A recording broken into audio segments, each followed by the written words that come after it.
Welcome to Coffee and Conflict, a National Security Institute podcast where I sit down with leading authors and experts every fortnight to discuss some of their most recent works and the bigger picture of national security, foreign policy, and intelligence issues. I'm your host, Joshua Huminski, a senior fellow at NSI and senior vice president at the Center for the Study of the Presidency and Congress. This season, we'll be covering topics ranging from the war in Ukraine, 21st century defense strategy, the intensifying strategic competition between the United States and China, and more. So grab your first or second coffee of the day, and let's begin. Today, I'm joined by Dr. Kathleen McInnis. She's the Senior Fellow and Director of Smart Women, Smart Power Initiative at the Center for Strategic International Studies, which just celebrated its 10th anniversary. From 2006 to 2009, Dr. McInnis served in the Office of the Secretary of Defense for Policy, working on NATO operations in Afghanistan. She's previously worked at the Congressional Research Service, Chatham House in London, as well as the United Kingdom's House of Commons. Dr. McInnis received her master's from the London School of Economics and her PhD in War Studies from King's College London, which is, if we're honest, the far better of the two schools in my entirely biased opinion. This episode is a special one, as we're discussing Dr. McInnis's book, The Heart of War, Misadventures in the Pentagon, which was first published in 2018.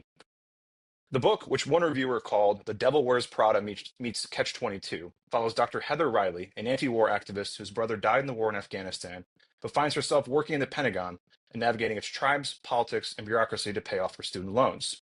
It is fiction, but fiction that rings very true for those inside the Department of Defense and those who merely have watched it from the outside, making it a fascinating and funny look at this part of the Washington, D.C. blob.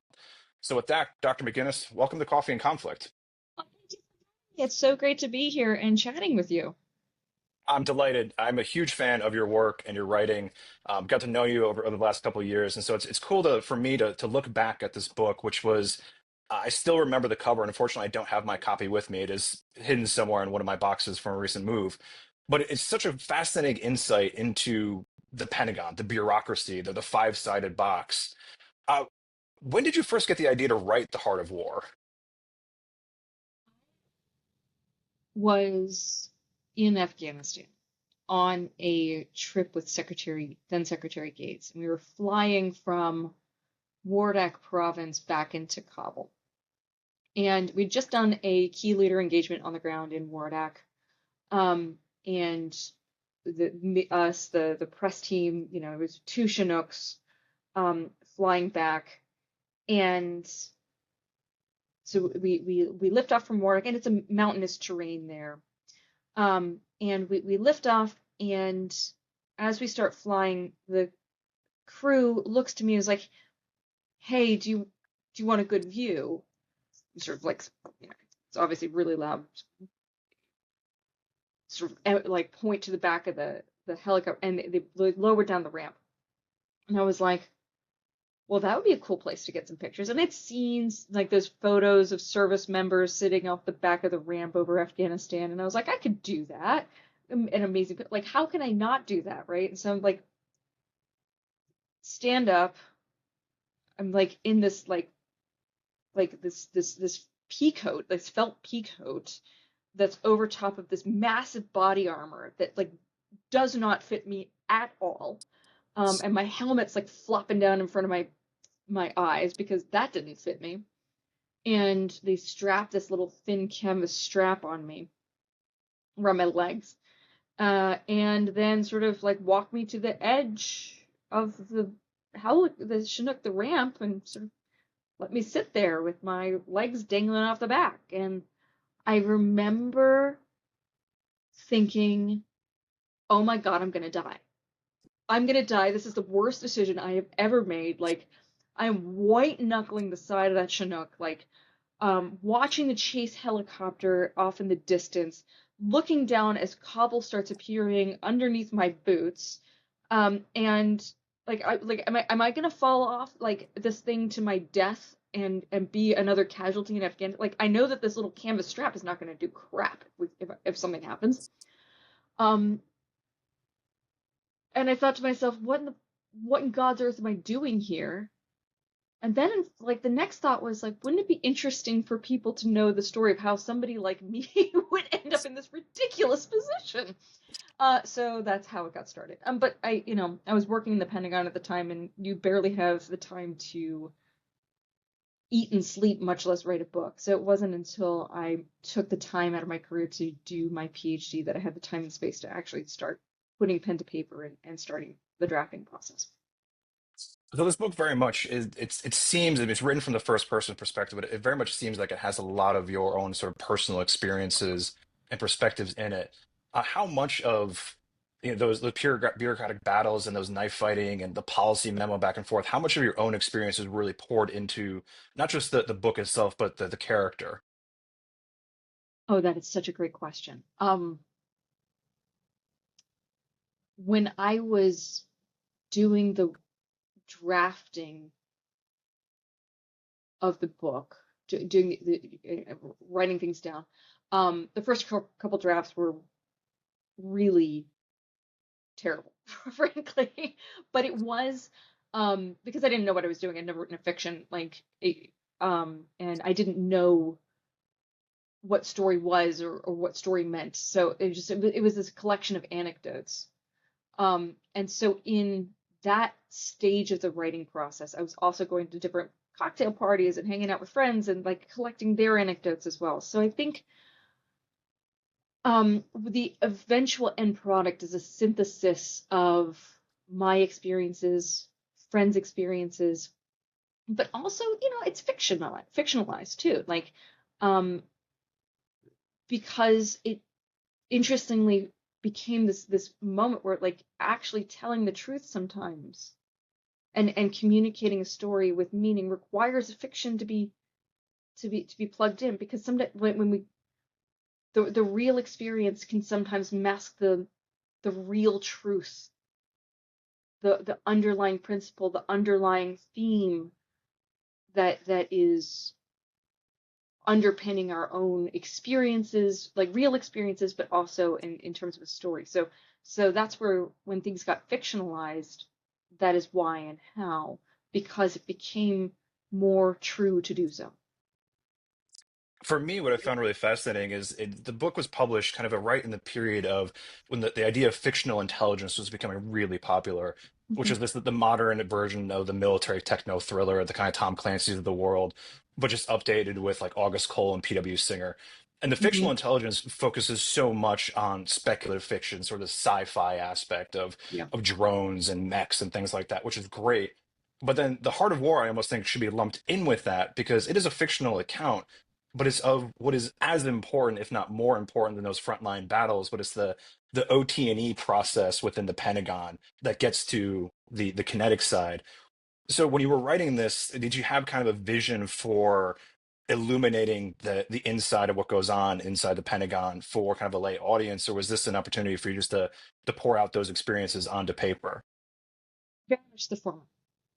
I mean, the inspiration, was not only just that live experience of my work in Afghanistan, but also how how do you how I couldn't talk about it, right? Like how I missed family reunions, I missed my friends' birthdays. At the end during weekends, sometimes I would just have to sit at home by myself for a weekend to process to decompress enough to be able to go in the next day and work, the same bureaucratic battles. Um, it just occurred to me that very few people understand or even know that that experience exists, right? And that there's people working every day so hard to make the nation safer. But the stories about that experience are usually things like Homeland. Well, Homeland, we have a female protagonist who's actually like her security clearance would have been revoked from like before the show began, right? So there wasn't anything out there that could actually communicate the reality, the messy, crazy, personality dependent reality of these bureaucracies. And I would argue, we as a community love to focus on the techno widgets, and we love to focus on the future side, like how the drones and all the AI are just going to impact our future of warfare. Cool, but people matter. Warfare is a human endeavor, and how we as an institution set up our people for success, not just on the battlefield, but in the strategy positions, will indicate whether or not we will be successful in the conflicts to come. That's what I thought we needed to shine. And I think there's a lot more work to do in this space, frankly. I'm actually kind of disappointed that there haven't been, also in myself, that there haven't been more works like Heart of War out there to sort of talk about the civilian responsibility in warfare. Well, it seems like so much of what is out there is the satire part, which you do have it in the book, and is leavened with kind of the dry wit, the very sharp humor, the very fast-paced dialogue. But you see, Netflix's Space Force with Steve Carell, or Mm. my personal favorite in the UK, The Thick of It, which is just second to none with Armando Iannucci. But that human aspect, I think, is really fascinating that you bring home in a very visceral way because outside of Washington, D.C., and outside of the Pentagon in particular, the DC bubble becomes this faceless, the inverted commas blob that, Yep. oh, Washington can't do this, or oh, Washington can't do that. But when you work with folks within the Pentagon, in the Department of Defense, every single person wants to do the best for the warfighter and for the country.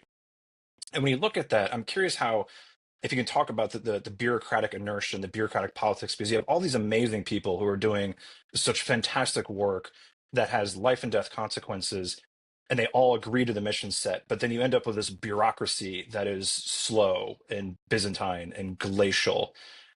How do we get from one to the other? Is that something that's unique to the Pentagon, or is that just a function of large scale bureaucracies, full stop? It's a great question. I'm going to start to be answered in direct way. Um, the failure of our community to tell the story of its people is, I think, one of the reasons that civil servants are now the enemy, or at least appear to be the enemy, right? We are now in this political moment where at least it's all how it's going to be executed remains to be seen, of course. But this whole Schedule F controversy about like replacing people with at least what we're seeing hearing in the press is loyalists, I think is a product of the fact that people don't understand the role of the civil service and how, no, their job has never been to obstruct anything. They do their best every day to enable the president to do their job and to give the best options possible to the president. But we have calcified bureaucracies that that do their thing, as Robert Comer wrote, ran back in the day. Bureaucracies do their thing, and there's decades of frustrations with this, right? We've been thinking about reforming the national security enterprise for decades. Hart-Rudman Commission recognized that we weren't prepared for 9/11 before 9/11 happened, right? We have these glacial bureaucratic pathologies that have existed in the system for so long, and we've done any number of studies and analyses for how we deal with them, how we can reform, how we can have a more optimized national security enterprise, all those sorts of things, and they go nowhere. These studies have gone nowhere, and so a lot of that work was done while we were conducting these wars in Iraq and Afghanistan and thinking about that problem set. But the inability of the interagency, the sort of euphemism for government departments and agencies actually working together, the inability of all the departments and agencies to actually do so towards a common objective, government objective. We have not solved that problem, but the stakes are so much greater when we think about China, when we think about Russia. So I'm worried. I'm worried that we do not have the enterprise we need, and we've vilified the people that could make it happen. And I guess I'll sort of close that thought by saying, by vilifying the people, it's fundamentally the wrong answer to this problem set. Because if anything, we need to be cultivating the best and brightest and bringing them in and making them feel empowered and ready to give the best options they can to the president, because we are running out of time. Our adversaries are learning from each other. It's the challenge is getting even greater. The joint force is stretched. This is not the time. This is not the time to be messing around with the people, but here we are, and it's unfortunate, and it's been building for a long time. I want to stick with the people aspect there because you raised a very interesting series of questions, and this is the best part of having a podcast like this is we can go in so many different directions. But the people aspect, certainly from like my own personal experiences, for example, of having tried to work with the Department of Defense, and I'm sure that there are innumerable listeners out there who have tried to do the USA jobs process. Oh yeah. And, I know precisely in my entire career in Washington, D.C., I've met two people who have managed to get their jobs through USA Jobs from opening the portal to conclusion. Everybody else has found some way around the process or it's been geared up for them. It's a very disheartening process if for people who want to go to work for the government, for example. And that's putting the security clearance process to the side. So when you have these organizational and bureaucratic hurdles, which do exist for a reason, but they make it that much more difficult. I have two very good friends who were shortlisted for positions within the Department of Defense, and 1 year turned into two turned into 2.5. They had to make a living wage and basically said, "I can't do this any longer." So, from your perspective, is that process or has that process changed, or is it changing fast enough to seize upon those individuals who have a patriotism and a desire for service? Is the bureaucracy keeping them out, if you will? Sure. I mean, and I think the Biden administration, Lauren Jean Schulman, to their credit, really worked hard to make it easier to hire. We've got so far to go. I mean, like it's a low bar, right?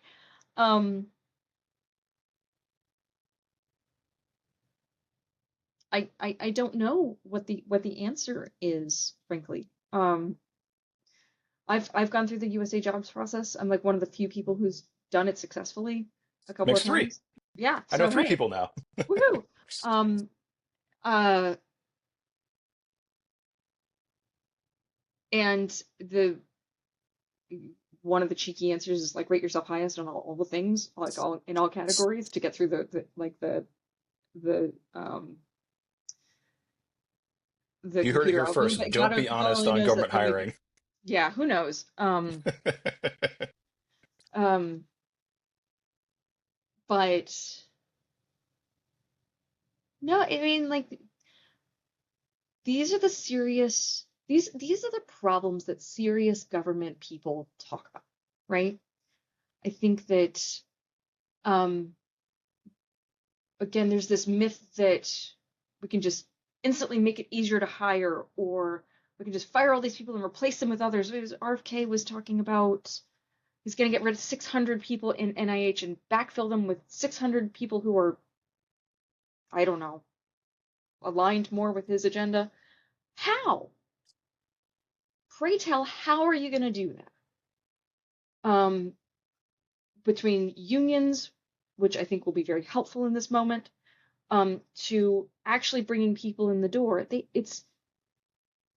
This is the plumbing of how government works, and plumbing is not sexy, right? It's not interesting for most people, but when plumbing goes wrong, the whole house starts to fall apart. That's where we're at. So I think that these are the,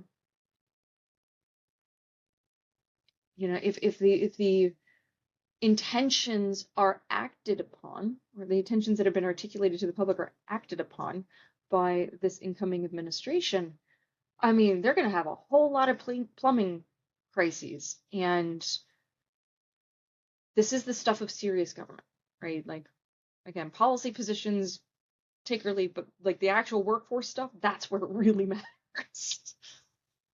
And for I the don't know. record, for So, anyone so listening, hmm? For the record, for anyone listening to this in the future, neither myself nor Dr. McInnis nor National Security Institute is advocating lying on government hiring. Be honest and be transparent, and that is the most important part. So just want to put that out there so we are clear and safe on that. Um, Yeah, I fair can enough. see it's at some point in the future, some Senate confirmation hearing is, did you possibly suggest that we lie? Anyway, um, Maybe I'm we gonna, I'm should gonna, excise that part of the conversation. no, I think we should leave it in. It's fun. Um, we'll leave that up to our wonderful producers. I want to go back to the bureaucracy side of the equation because when you written the book, excuse me, it was very much focused on Afghanistan, and we had 20 years of the global war on terrorism, which now seems like a distant memory, which just says how much has happened since 2021. But over the course of that 20-year period, we saw an institution that remarkably struggled to adapt to a changing threat environment, a changing technological environments, and a changing broader ecosystem of technology innovation and requirements. Fast forward to today, which in the background of that global war on terrorism, obviously there was the rise of China.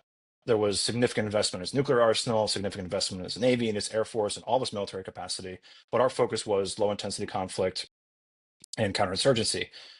But it took 20 years for the Department of Defense to get to arguably a point where it was very good at that low intensity conflict. Now we're facing a high intensity war in Europe and the potential for conflict in Indo-Pacific over Taiwan. You mentioned very early that you were concerned about the adaptation of the bureaucracy. In your assessment, are we adapting fast enough? And if we're not, where do we need to go bureaucratically organizationally to prepare for China? Um, no. Um, I think we need to consider, again, it's simple stuff, bringing it all together, but we're just not really good. We know that we need to have an economics strategy. We were driving aggressively on that. We know we need to have military capability. Probably need to do more defense spending, frankly, um, to make sure that we're not writing strategic checks that we can't cash. Um, I mean, from two administrations now, we've known what we need to do. We've known that China is the major challenge, the pacing challenge. We've known that Russia is a resurgent actor that needs to be contended with. We know all of these things. It's just actually actioning it that seems to be the trouble. Like actually figuring out and or utilizing the authorities that the agencies have, actually bringing it together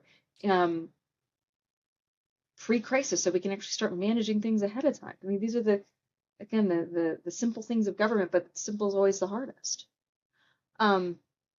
Just to go back to one of the, I was going to say dovetail, on one of the points that you were raising earlier in your question about the book was written about the Afghanistan experience in many ways, but Moldova actually is one of the hearts of the story, right? That the characters begin to see a Russian resurgence, and that Russia needs to be contained in some way, and so Moldova becomes this player in this big, coalition diplomacy move, right? And then the whole book becomes this contemplation about how hard it is to formulate strategic priorities and stick to them. But I say all this because, I put pen to paper. I started writing in 2012. And I think one of the powers of writing story is that you can tap into things that are harder to bring to the fore with your standard logical toolkit. So there was something about feeling that Russia was about to be a much bigger problem than was obvious at the time. I mean, again, when I put pen to paper the first time, when I started building these scenarios and thinking this stuff through, or feeling this stuff through, we were still resetting with Russia. Mhm. So, getting back to this point about thickened and its utility, it can. I would argue that story as it ought to be a part of our qualitative analytic toolkit.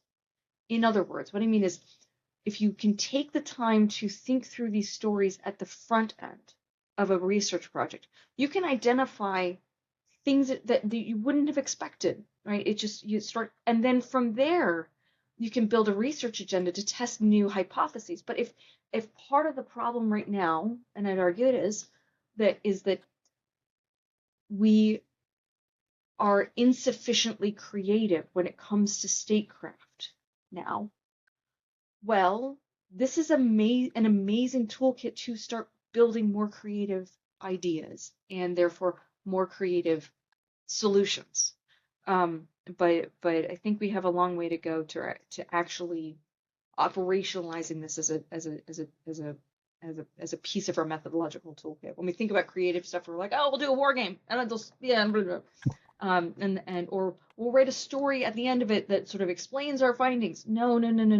That's narrative and that's messaging, and okay, that's one-sided. I'm talking about something much more profound at the front end. I was going to ask about your prescience and pointing out Moldova, kind of looking back from the book to today. But I want to pull at that thread a little bit because it's quite striking as you identify that so much of there are narratives built up around war games, and then there are stories built up around after the fact, which are just many ways self-justifying. These are our conclusions, and look, we've reached our conclusions that we said we were going to reach. Huzzah! Why do you think organizationally you have an institution within the Pentagon? You have so many incredibly smart people, people looking at far futures, near futures. The think tank community of which both you and myself are part of. Like, why do you think DC collectively struggles with that? And again, it's a very broad brush statement. Is it because we have the wrong metaphors or the wrong foundation for looking at things? Do we lack what H.R. McMaster has written about in terms of strategic empathy for the adversary? Because it doesn't seem like we lack for creativity, but maybe we do. I think we do lack for creativity. I think we also lack for strategic empathy applied to ourselves. We don't know ourselves. Right? How do we know anybody else when we don't really fully understand ourselves? I think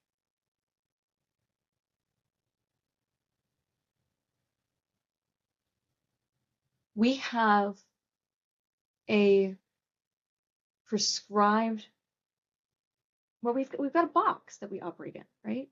With acceptable solutions and here's the norm of answers. And these are also, by the way, the norms of the people that we can be within these institutions.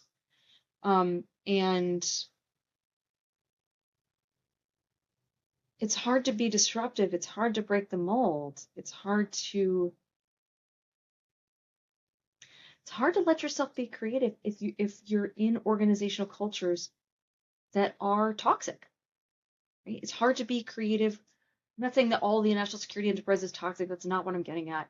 But what I am saying is that we haven't looked at our organizational cultures in ways that think about, like, how are we empowering our people to be their best selves so that they can have the intellectual and emotional freedom to really explore the space and find out and discover the best solutions. I'd also add risk mitigation and risk aversion is a big factor in all of this. Frankly, if I was sitting in government too, I'd be worried about, if my people do X, Y, or Z, is it going to put the government's reputation on, or am I going to get called in front of Congress about?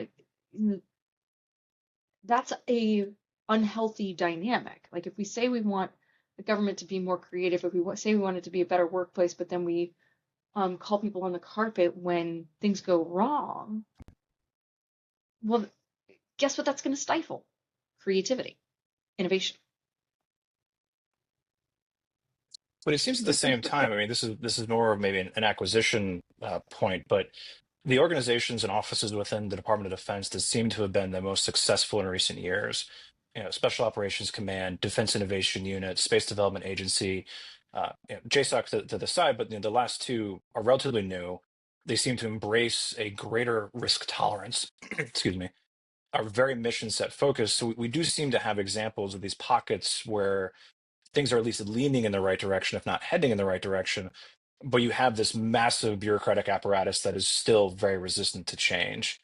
And so I guess the question then is how do we pull the good parts from the creative, the innovation within tightly confined legal activities, but also get the bog standard business of defense done.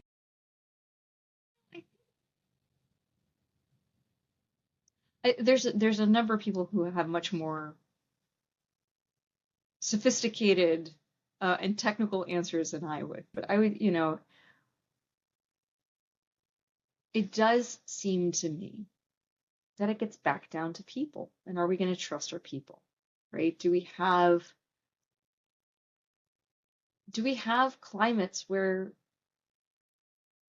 the objective is getting to yes and go forth and do good things, or are we going to have cultures of like, no, you can't do X, Y, or Z because it's in the regs? I am not I wasn't before suggesting to fudge things, and I'm not suggesting now, but it is a mindset shift. Mhm. And I I think we can do a lot better at encouraging our people to find and deliver the art of the possible rather than encouraging them through um,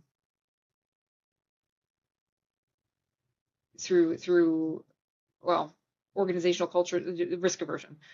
Sorry, I'm sort of stumbling over my words, but basically, if you have leaders who don't tolerate risk, guess what's going to happen? And that isn't just you can't tell an organization, you can't tell your people that you're going to tolerate risk, but then once something goes wrong, come down like a bag of hammers on them. You got to actually walk the walk, and that's hard as a senior leader. But it's essential. I think there's more work to do in that space. And just sticking with that leadership aspect and the culture and environment. I mean, your project and podcast, Smart Women, Smart Power, has highlighted and created a space for women in national security and defense, and recently celebrated again its 10th anniversary. So congratulations. Over the 10 years of this program, how much has changed to create a more open and accepting environment within defense and security for women, and how much still needs to change? Ooh, um, so the platform started in 2014. And so I took the helm 2 years ago.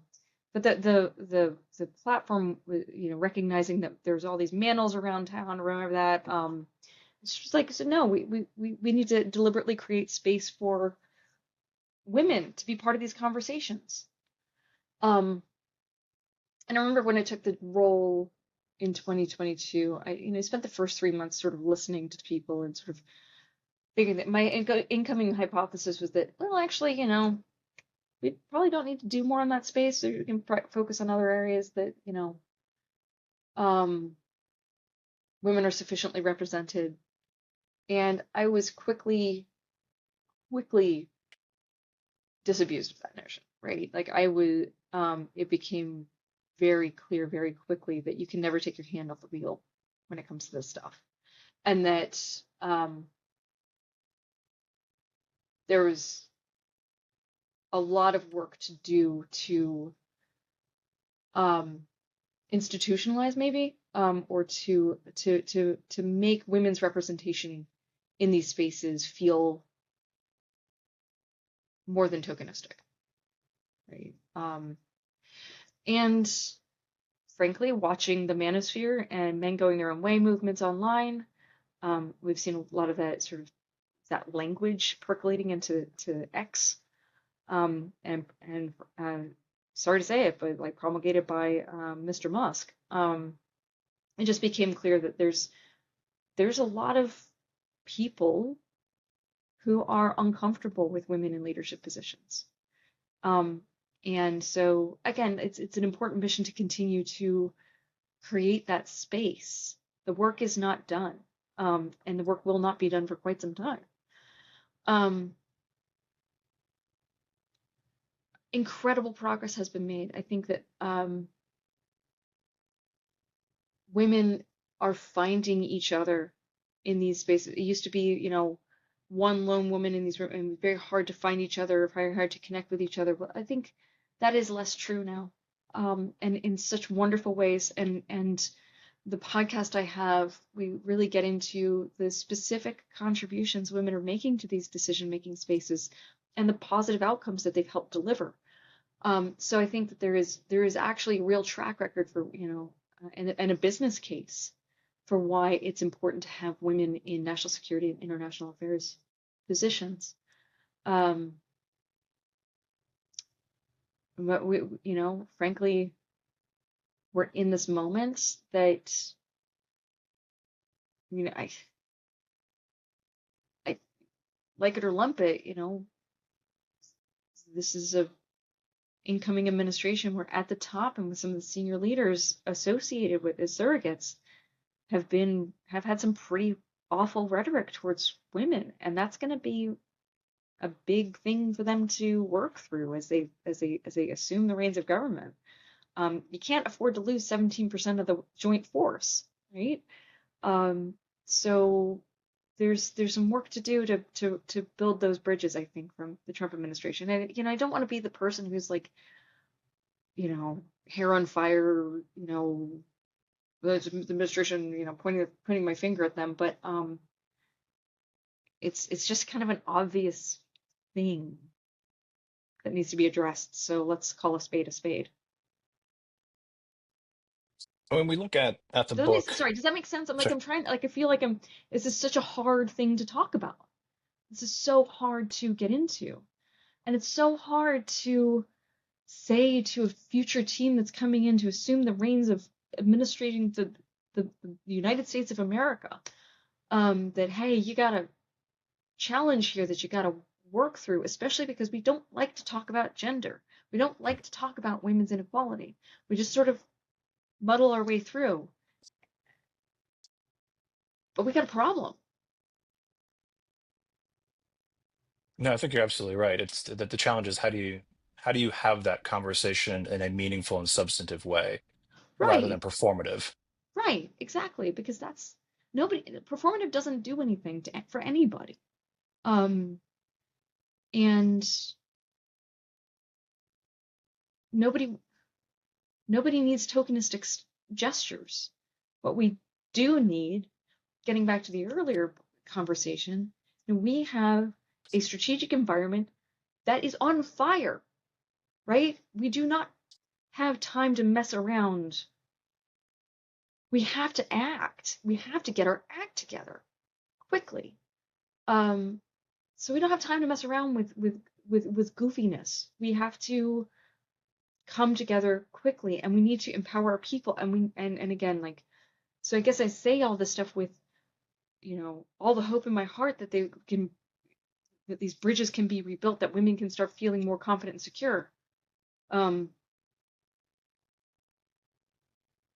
Because it's essential. One of my colleagues described when he was talking about, he's a former special operator, was talking about the role of diversity in sort of special operations, and he said it's I'm going to get, it's not a threat multiplier, it's a force multiplier. Absolutely. And the way that he described it and explained it was one of the most clear and concise ways. It was like, yeah, it's obvious, and it should get to the point where it is just self-evident, and it is. Well, so we've got some research coming out. Actually, just today it was published, and we'll be doing an event on Friday um, about how women's peace and security can be usefully thought of as a strategic enabler for DoD's activities. Think about it. Neither China nor Russia nor Iran care about women, peace, and security. That is strategic space with 50% of the human population that they have ceded. Why aren't we driving forward on this? Right. Right? Women, peace, and security isn't woke. It's effectiveness. So let's start treating it as such.